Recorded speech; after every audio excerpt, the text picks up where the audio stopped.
తెలంగాణ జనసేన నేత శంకర్ గౌడ్ మాట్లాడుతున్నారు. ఇప్పుడు లైవ్ చూద్దాం. మేము కొట్లాడినాం, మేమేమైనా చెప్తున్నామా?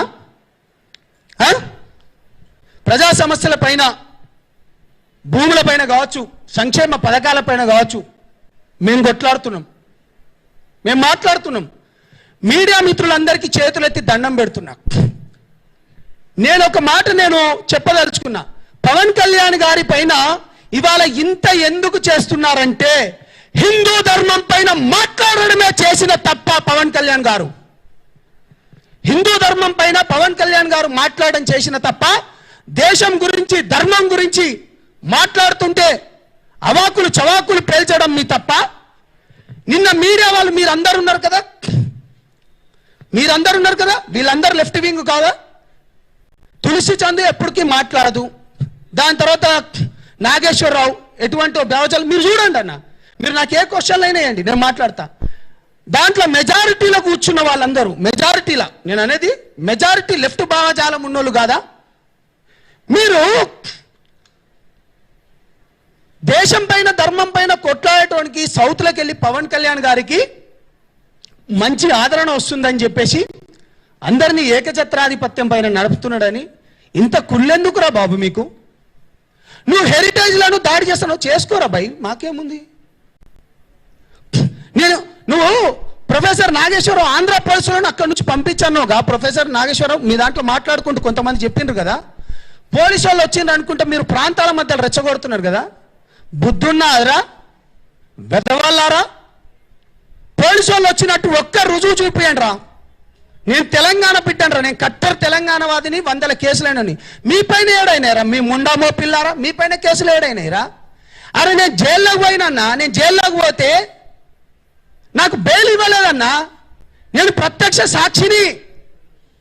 నాతోని శ్రీశైలం అనేటోను నా పైన 100 కేసులు వేస్తే మహబూబ్ నగర్ జైళ్ళల్లో 8 సంవత్సరాలు తిరిగిండ్రా. మీరెక్కడున్నారా రా పృథ్వీగా?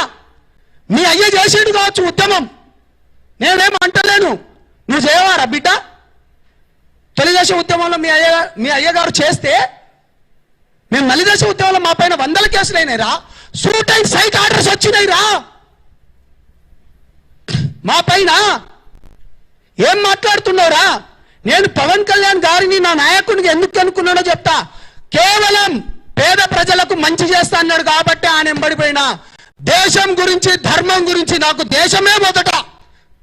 నేను ఒక లంబాడి బిడ్డగా చెప్తున్నా, సనాతన హైందవ ధర్మాన్ని మేము మొక్కినట్టు ఈ దేశంలో ఎవడు మొక్కడు. పవన్ కళ్యాణ్ నేను ఓపెన్గా చెప్తున్నా, మేము తీసేస్తాం. మాది దాన్ని ఏమంటారు మీరందరూ ఉస్మానియాలో మీరు బాగా చూస్తుంటారు, చరి అని చెప్పి మేము మొక్కుతాం. ధర్మం గురించి, దేశం గురించి పోరాడేటోని మీరు టార్గెట్ చేస్తారా? మీరు ఎవడొస్తాడో రండిరా అని చెప్పిండ్రు కదా. అరే నేను వచ్చిండ్రా, మేమందరం వచ్చినాంరా. తొక్కుతాం బిడ్డ. ఇగో అక్కడ ఉన్నది దళిత బిడ్డలే, ఇక్కడ ఉన్నది కూడా బీసీ బిడ్డలే. ఇగో ఇక్కడ కూడా నందగిరి సతీష్ అనే వ్యక్తి కూడా తెలంగాణ ఉద్యమంలో పనిచేసినోడే. మీరు ఒక్కరేనా అర పీకుడు గాళ్ళు మాట్లాడుతాండ్రు? నేను తులసి చంద్ గారి గురించి వస్తాను. తను ప్రతిసారి నాకేం తప్పుంటే మీరు క్వశ్చన్ లేని మళ్ళీ మళ్ళీ మళ్ళీ చెప్తున్నా. నేను మోడీ ఉన్న సేఫ్టీ సున్నా అట.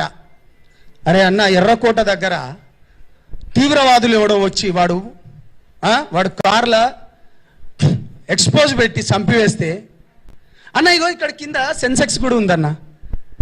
బీజేపీ పార్టీ రానప్పుడు ఎన్ని దాడులు జరిగినాయి అంటే, కేంద్రంలో బీజేపీ పార్టీ రానప్పుడు ఎన్ని దాడులు జరిగినాయి, బీజేపీ వచ్చిన తర్వాత ఎంత తక్కువ చేసింది అనేది.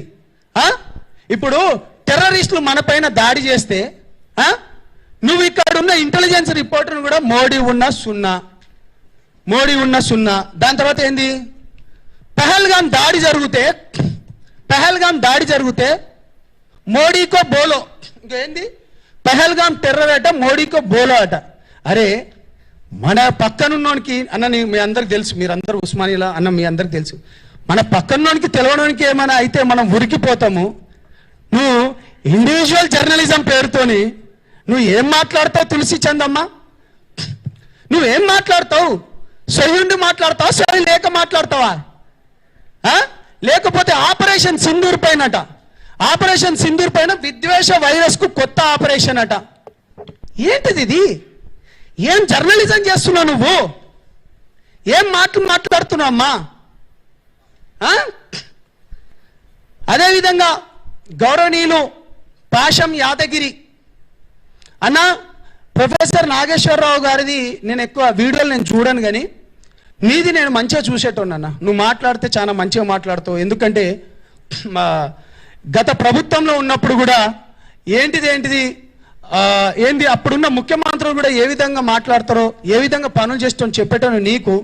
నీకు కాటికి కాలు చాపుతున్నావు నువ్వు కూడా ఇట్లా మాట్లాడడం పద్ధత అన్న? నువ్వు గౌరవం ఉందా అన్న? నువ్వు మాట్లాడే ఏమైనా ఇంగిత జ్ఞానం ఉందానా? నువ్వంటే నాకు గౌరవం ఉందన్నా, బుద్ధి ఉండాలి కదరా అన్న. నీకు ప్రేమతో అంటున్నా, అరే రా అని అడ్జస్ట్మెంట్ చేసుకో, ఏం కాదు. మా అధ్యక్షుడి గురించి అన్న ఒకటి. అరే పాశం యాదగిరి అన్న, ఏం మనిషిరా అన్న నువ్వు? 5 పెళ్లిళ్ళు చేసుకో. నిన్నెవడు చేసుకోవద్దన్నాడు రా, రాజ్యాంగబద్ధంగానే చేసుకున్నాడు గారా. ఏంద్రా ఈ పెళ్లిలో గోలా? ప్రతిసారి ముండా కొడుకులకు అరే మొగోడు చేసుకున్నారు రా పై బాజాప్తగా చెప్తున్నా, తెలంగాణ ముచ్చట్లే చెప్తానా. ఏంద్రా మీ బాధ? రాజ్యాంగం ప్రకారమే చేసుకున్నాడు. ఏనంటే 3 పెళ్లిళ్ళు, అరే వేషాలు వేసేటోళ్ళు, బూడిదలు పూసుకునేటోళ్ళు. నీకొద్దన్నమన్నా తెలంగాణ ఉద్యమంలో నేను తెలంగాణ సినిమా ఆర్టిస్ట్ అసోసియేషన్గా నేను పనిచేసిన. నేను జనరల్ సెక్రటరీగా ఉన్నా. అనేక మందికి నేను కార్డ్స్ ఇచ్చిన. నేను రియాలిటీ షో కూడా చేసిన. మరి తెలంగాణ వచ్చినప్పుడు ఇదే రసమై బాలకిషన్ అన్న అప్పుడు ఒక మంత్రిగా ఉండేటోడు 7 ఎకర్ల మీటింగ్ కూడా జరిగింది. అప్పుడు నాగార్జున గారు, చిరంజీవి గారు కూడా వచ్చింది అనుకుంటే. దాని తర్వాత చాలా మంది హీరోలు వచ్చిండు. తెలంగాణ ఆంధ్ర ప్రాంతం విడిపోయినప్పుడు ఇది మీకు తెలవాలి కాబట్టి చెప్తాను. ప్రతిసారి సినిమాలు మీవి, బూడిదలు మీకు తెలవాలిరా భయ్. మీకు 300 కోట్లు ఉండే అప్పుడు తెలంగాణ మన తెలుగు ఫిలిం ఛాంబర్లో. అప్పుడు అది ఏపీ ఫిలిం ఛాంబర్ అని ఉండే. 300 కోట్లు ఉంటాయన్న, మీకు తెలవాలి. నేను చెప్పిన, అరే మీరు 150 కోట్లు తీసుకోండి, మేము 150 కోట్ల లెక్క తీసుకుంటాం. అప్పుడున్న తేజాతోని, దాని తర్వాత ఇప్పుడు ఇతను ఉన్నాడు కదా రాణా వాళ్ళ ఫాదర్ పేరు సురేష్ బాబు, వాళ్ళతోని మాట్లాడుకొని మేము అప్పుడు ఒక స్కూల్ కూడా పెడదాం అనుకున్నాం. అరవింద్ గారితో కూడా నేను అప్పుడు మాట్లాడినా. అటువంటిది తెలంగాణ వచ్చిన తర్వాత నీ తెలంగాణ వచ్చింది, అయిపోయింది. మరి ఎవడు విడగొట్టలే? మరి దాన్ని ఎవడు తీయలే? మరి ఇప్పటిదాకా 13 ఏళ్ళు అయింది. ఒక ఫిలిం ఛాంబర్ ఏమైనా ఉందా? రసమై బాలకిషన్ అప్పుడు అన్నాడు, తెలంగాణ వచ్చింది, అయిపోయింది, ఇంకేం లేదు. బుద్ధి ఉండాలిరా, తెలుసుకోండి. మేము కొట్లాడినాం. నందమూరి తారక రామారావు